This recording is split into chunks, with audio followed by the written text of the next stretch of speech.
Hey everybody, we are going to try this for a third time. Something's going on with our feed here and it looks like it dropped. So we're going to do a super abbreviated version of the live that we just did, which went for about 15 minutes.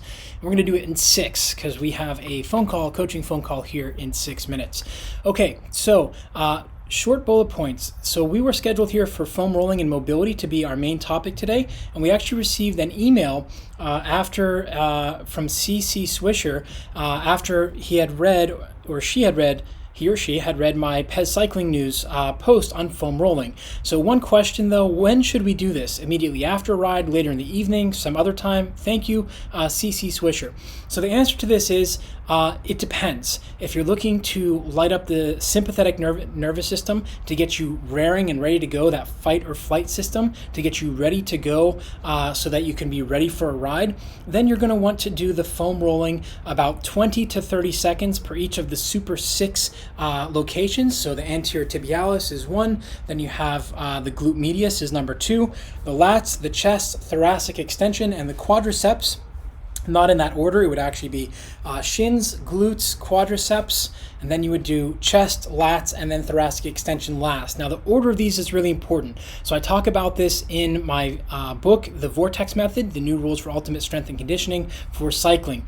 Now in that book, there are 2 different types of foam rolling that are mentioned. One that we just talked about, which is warm up. So this is getting the sympathetic nervous system, the fight or flight, ready to go. 20 to 30 seconds each of these spots. You can do the whole body if you really want to. I don't recommend it, but 20 to 30 seconds before a bike ride, before strength training.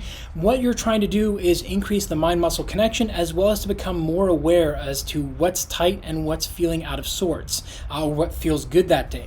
Now, the second type that's mentioned in Chapter 8 of the Vortex Method is going to be recovery. Now, for the recovery, the foam rolling, you can also do the Super 6 again, the anterior tibialis, the glute medius, lats, chest, thoracic extension, quadriceps. You can also do these. However, for recovery, we're going to be doing more 45 to 60 seconds per spot.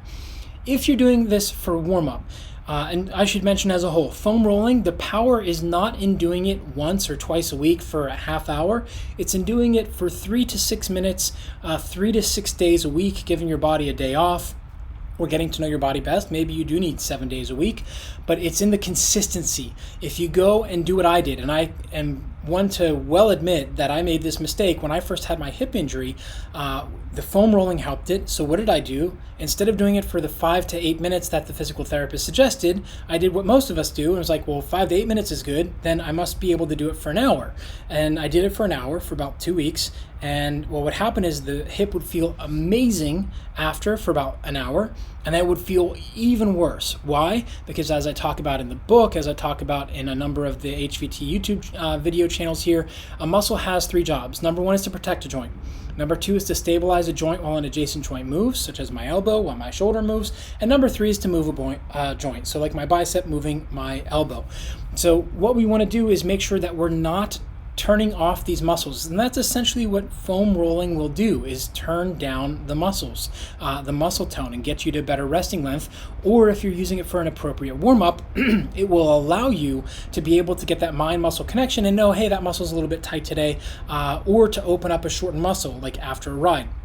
Now, the last thing with the foam rolling that I want to mention is that we had to cut this out of the book. So the book wound up being somewhere around, I think, 100,000 words. It was actually, we cut out about 65,000 words. Let's say 20,000 were junk. So there were 45,000 words of other content, including what I'm about to tell you now, that we cut out of the book because it was already so dense. I wanted to make sure that you were able to read it and get through it and comprehend everything. So what we cut out was as follows. There's actually 3 different types of foam rolling within the recovery or the warm-up type of foam rolling. These 3 are as follows.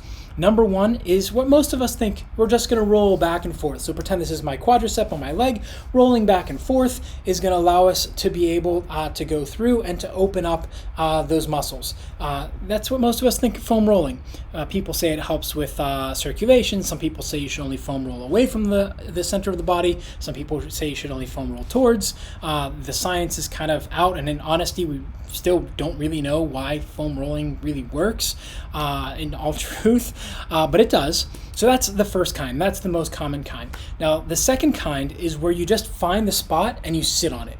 So this would be the glute med, where we take the lacrosse ball. You can also do it with a foam roller, but the lacrosse ball gives you an apex kind of at the point, which allows you to get more of a trigger point for those smaller muscles.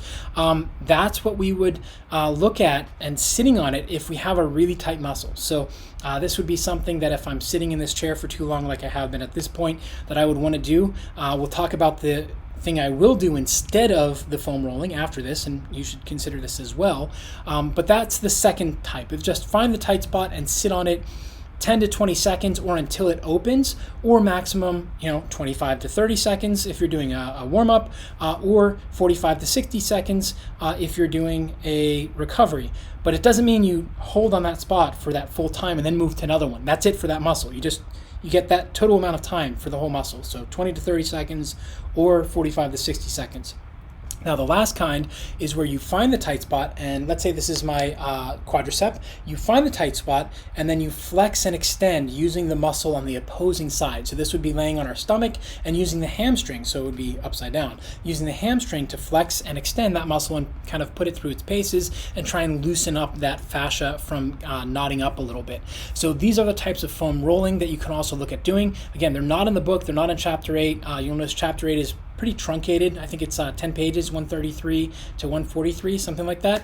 It was actually about 35 or 40 pages long, and we just had to cut it down. Now, the last thing I want to mention, I actually went into this on the Fast Talk podcast about mobility and how foam rolling and stretching is not the answer. And again, it depends, but we're finding more and more, those of us in the field who are practicing, and if you'd like to learn more about this, Dean Somerset has a great workshop he's going to do virtually on May 2nd, I think. It's $299 Canadian dollars, also called loonies, I think, and it's about $220 US. It's a full day workshop, 8 hours. You get NSCA CEUs. Doesn't matter because it's a great workshop. It's Dean. He was also a guest on my podcast, the Strong Savvy Cyclists and Triathlete podcast. So I strongly recommend you check it out. But he's going to go over mobility, and he's going to talk about how, if I understand him correctly, and I think I did, you don't need to stretch or foam roll to get better mobility. It's a matter of muscle activation. I also spoke about this on the Fast Talk podcast, episode 79 or 95. I can't remember which one, the one I was just in March.